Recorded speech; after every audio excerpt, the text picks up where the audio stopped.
nggak ke video lagi, yang pastinya kan yang nerima kan masnya. Ya benar ya. Ah. Saya lihat sedikit ya, benar aku terima barangnya Mas. Oke Mas. Jadi saya stop dulu ya Mas ya, nggak saya video ya. Saya udah dapat bukti. Oke, ketemu lagi di channel Humor Kuartet. Di video kali ini saya tidak akan saya tidak ngeprank hari ini karena kesibukannya Pak Osman dan kesibukannya Mas Ali. Jadi di video kali ini saya akan membahas tentang suspense saya 7 hari karena saya diduga tidak mengantar GoFood ke rumah customer. Kebetulan saya mitra Gojek, jadi saya akan bahas tuntas tentang kronologi, gimana cara bandingnya. Jadi teman-teman harus nonton video ini sampai selesai. Oke?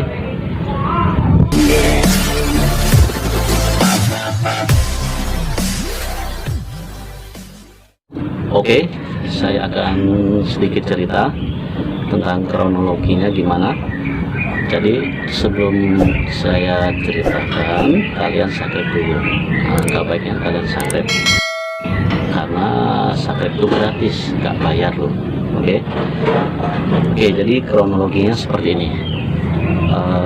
Pada tanggal 31 Agustus saya mendapatkan orderan food. Nah, ketika saya mendapatkan orderan food, alamat rumah customernya di Jalan Ya Nasional nomor. Jadi saya antar ke rumah customer tersebut. Yang menerima itu adalah karyawan yang punya rumah. Jadi saya sampai di rumah customer tersebut, saya tanyakan kepada karyawannya, Mas, ini benar rumahnya? Dan customernya menjawab, iya betul, ini rumahnya. Oke Mas, ini ada pesanan GoFood. Saya berikan makanannya kepada masnya tersebut. Masnya nerima makanan saya dan saya pastikan kembali ke masnya, Mas, ini benar ya Mas ya rumahnya? Dan masnya menjawab, iya betul Mas, ini rumah. Oke, selesai. Saya geser di aplikasi, terus saya kembali ke tempat biasa saya nongkrong. Nah, setelah beberapa hari kemudian,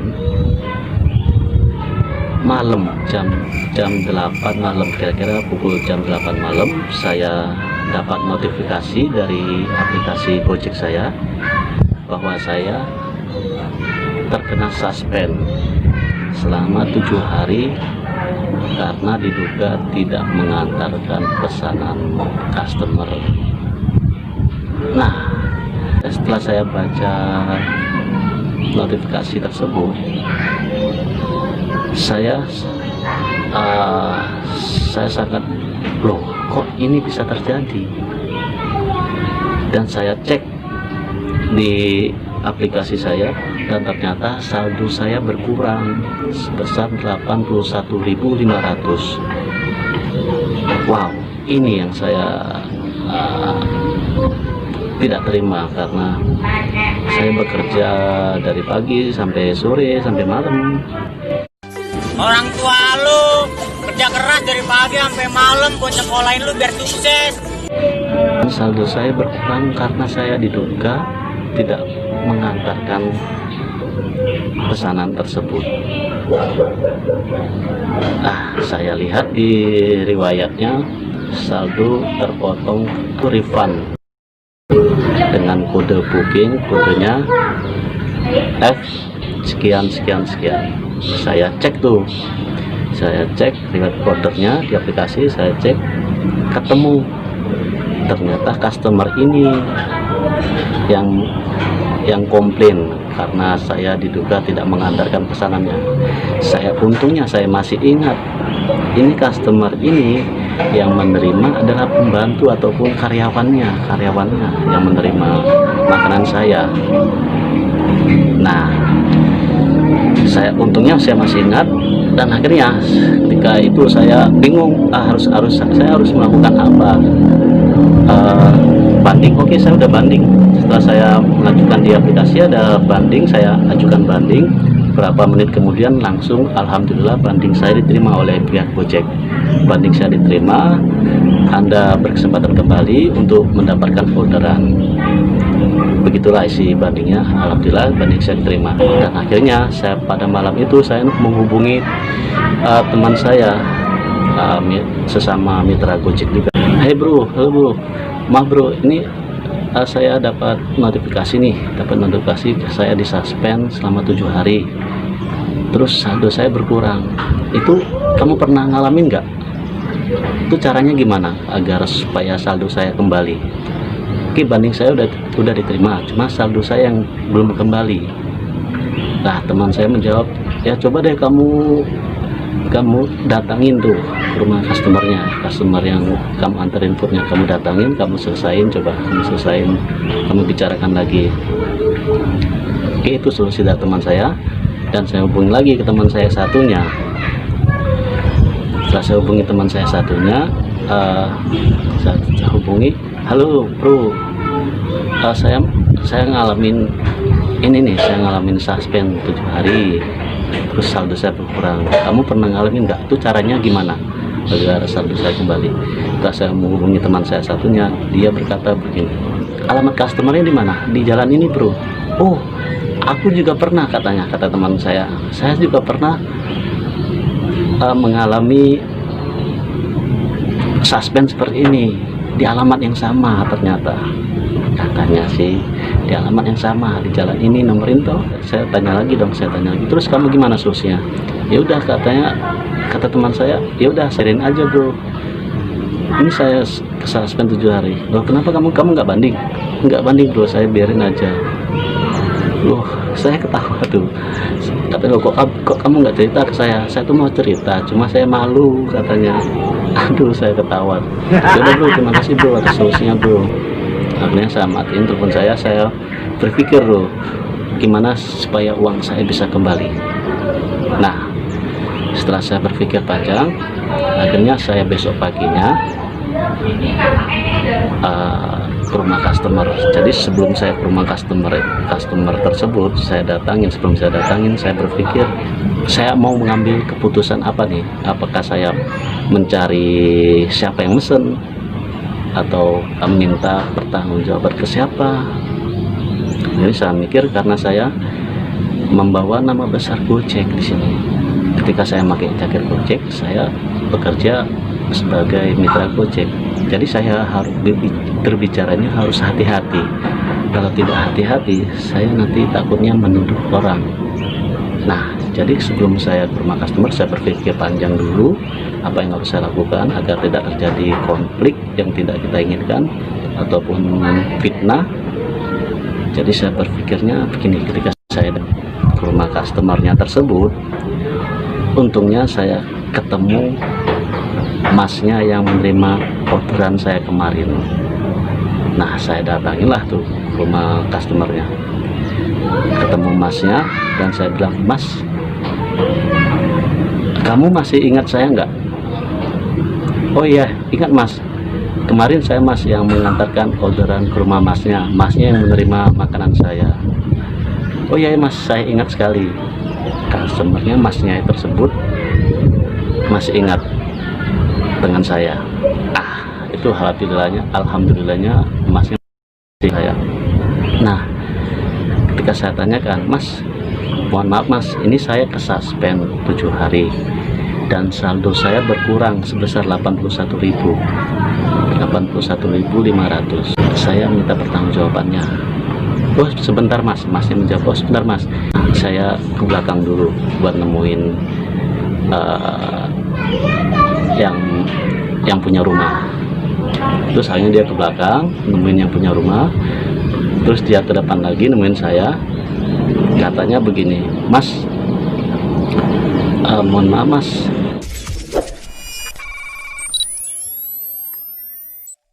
ini yang punya rumah sedang tidur, masih tidur. Terus sekitar jam 8, sekitar jam setengah 9 lah, setengah 9 pagi. Terus gimana mas, katanya gimana mas? oh gini mas, gini aja mas, saya bilang gini, mas gini aja, ini kan saya kan kesuspend 7 hari dan saldo saya berkurang sebesar 81.000. Untuk masalah suspend biarin saya yang ngurus ke kantor Gojek, tapi kalau untuk yang jadi permasalahan di sini mas, uang saya, saldo saya berkurang sebesar 81.500. saya minta pertanggungjawabannya ke masnya. Loh, kata masnya heran, loh kenapa mas, saya nggak mesen. Gini mas, saya bilang gini mas, soalnya yang menerima makanan saya kemarin itu adalah masnya. Saya minta pertanggungjawaban ke masnya, ke mas, saya minta pertanggungjawaban ke masnya, dan masnya terserah masnya mau minta pertanggungjawaban ke siapa. Nah, masnya langsung berpura-pura lupa. Oh, pesanan yang mana mas? Nah, ini saya ragu, saya khawatirin, dan masnya pura-pura lupa, dan akhirnya saya ambil HP. Saya ambil HP, terus saya rekam, saya videoin masnya. Mas, gini mas, yang pastinya yang menerima makanan saya itu masnya kan, dan dia mengakuinya. Ya mas, bener mas, saya yang menerima makanannya, saya menerima makanan dari masnya, bener. Saya dapat bukti pengakuan dari masnya bahwa dia telah menerima makanan saya atau orderan saya. Terus saya stop videonya. Oke mas, video ini saya stop, saya tidak video lagi. Akhirnya saya stop videonya. Saya lagi pergi. Nah kan saya kan ini.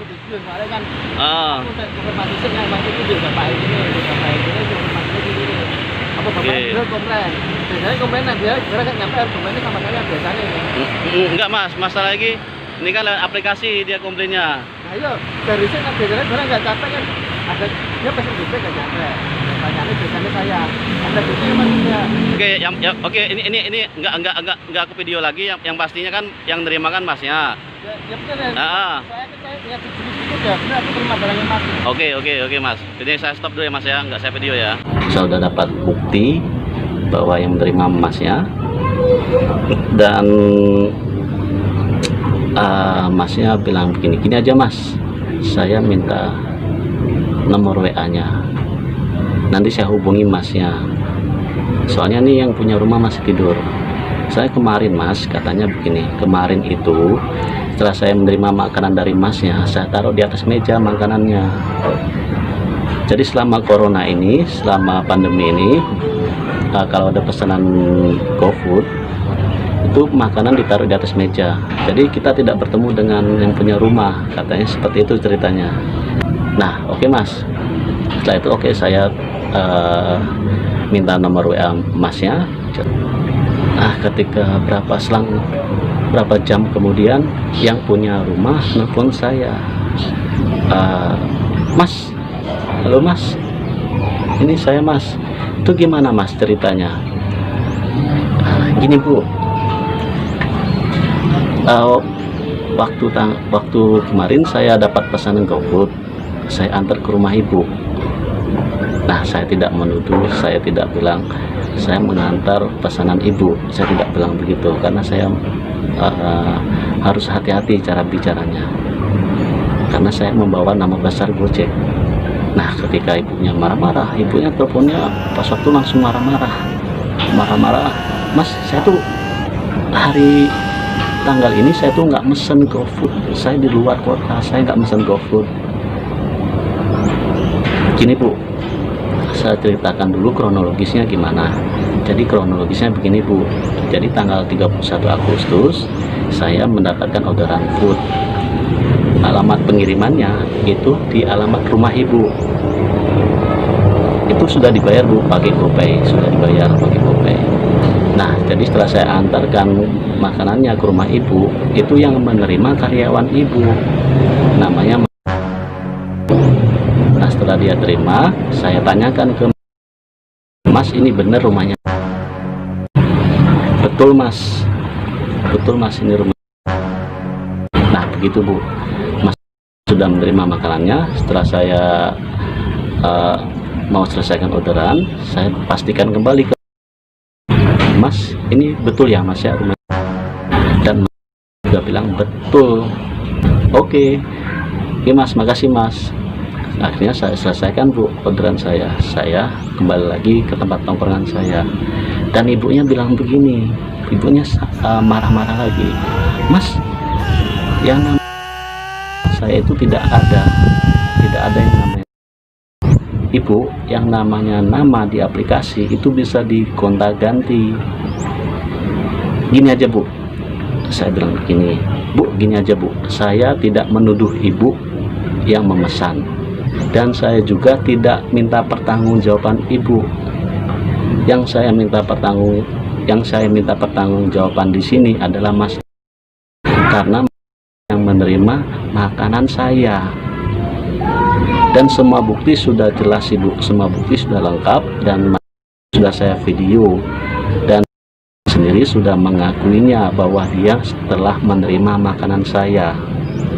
Nah, ketika saya bilang sudah di video, ibunya yang tadinya marah-marah langsung slow, cara ngomongnya langsung slow. Oke, dia bilang begini, oh begitu mas, baik mas, gini aja mas, ini kan di rumah saya kan karyawannya banyak, jadi nanti saya cek dulu siapa yang mesen, nanti saya hubung lagi masnya. Oke mas. Oh ya bu, baik bu, saya tunggu bu kabar baik dari ibu. Oke mas. Enak ya, setelah saya bilang sudah saya video, buktinya sudah lengkap, akhirnya customernya cara ngomongnya lebih halus. Oke, setelah itu saya selesai teleponan saya dengan ibu yang punya rumah itu selesai. Setelah berapa jam kemudian sempat menghubungi saya, sempat saya temui lagi, dan saya bilang begini, mas gimana mas, pengakuannya begini, mas, untuk pengiriman GoFood memang biasanya salah kirim mas, salah kirim, seringnya kirimnya ke rumah sini, padahal di sini nggak ada yang mesen. Oh gini mas, saya langsung jawab, begini mas, nun sewu, bahasa Indonesianya mohon maaf mas ya, untuk salah pengiriman, untuk maksud saya untuk kronologi seperti ini, kejadian seperti ini sudah pernah dialami mas, sudah pernah terkejadian di daerah ini. Customer memesan GoFood, setelah dia terima barangnya, setelah dia terima makanannya, tapi customer itu komplain seakan-akan tidak menerima makanannya. Nah, yang kena itu adalah driver. Nah, akhirnya setelah driver ojol laporan ke kantor aplikator, setelah driver laporan ke kantor aplikator, diceklah itu riwayat customer tersebut. Ternyata customer ini memang oknum. Itu di daerah lain mas ya, nun sewu, mohon maaf, ini di daerah lain yang suka ya sering melakukan hal yang tidak, dan akhirnya customer tersebut dibawa ke ranah hukum dan kenalah customer tersebut. Nah, setelah saya sedikit cerita seperti itu, dan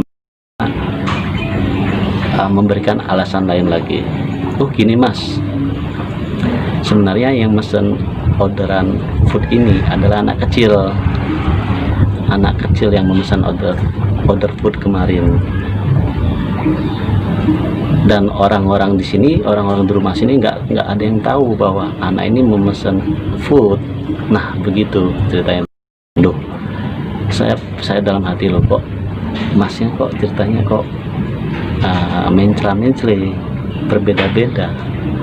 Nah itu, jadi udah mas, akhirnya saya selesaikan masalah ini ke masnya. Udah mas, ini saya anggap sudah selesai, dan pada akhirnya uang saya dikembalikan oleh pihak Gojek. Jadi uang saya yang berkurang karena refund dikembalikan oleh Gojek sebesar ya sama 89.500. Tadinya 81.500 dikembalikan oleh Gojek 89.500, itu sudah termasuk ongkirnya 8.000 rupiah dibalikan oleh Gojek 89.500. Alhamdulillah saya ucapkan terima kasih kepada tim support Gojek karena dengan cepatnya menanggapi kejadian seperti ini yang saya alami. Terima kasih banyak pada tim Gojek.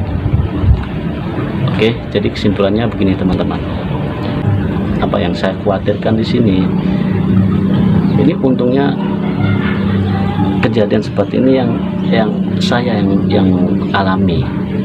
Coba kalau teman-teman lain, bapak-bapak yang sudah tua seperti dia nggak tahu solusinya seperti apa.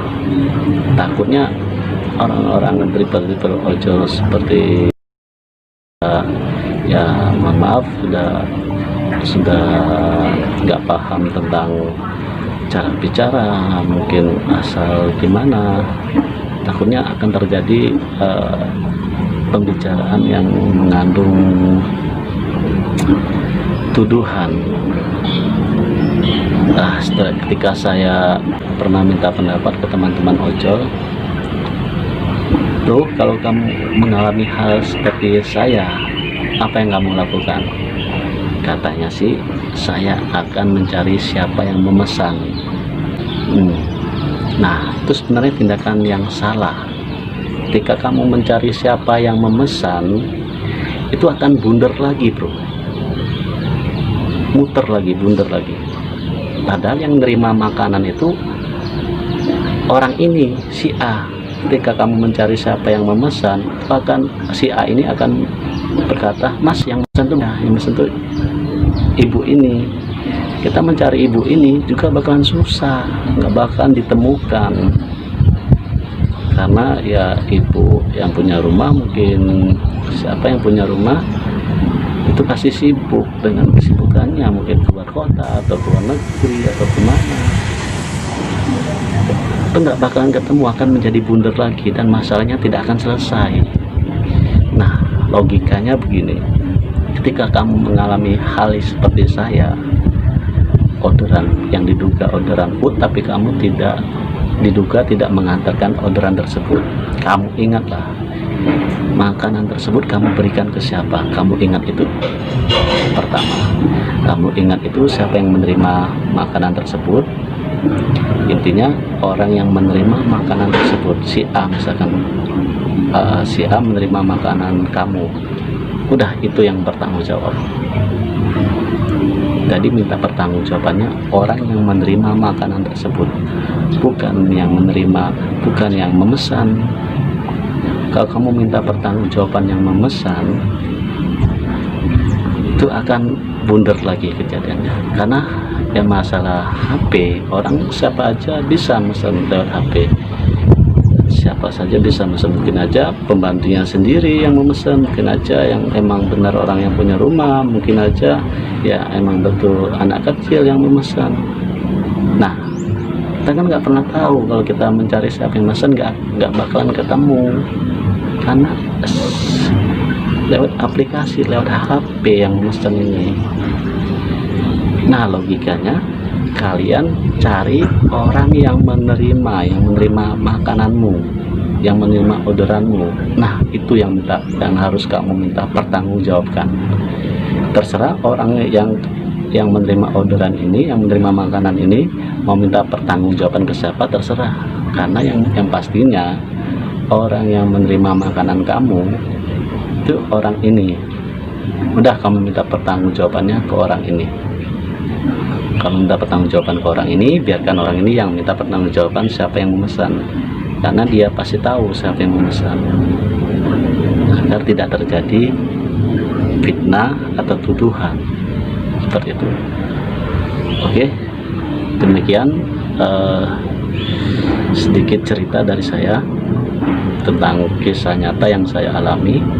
Semoga video ini bermanfaat buat kalian dan bermanfaat juga buat mitra-mitra ojol. Jadi ketika kalian punya masalah, kalian harus tenang, tetap berpikir positive thinking, jaga mulut, jaga lidah, karena lidah ini sangat berbahaya. Ketika kalian salah ucapan atau salah perkataan, mulutmu adalah harimaumu, gitu. Oke, terima kasih. Selamat kerja kembali. Wassalam.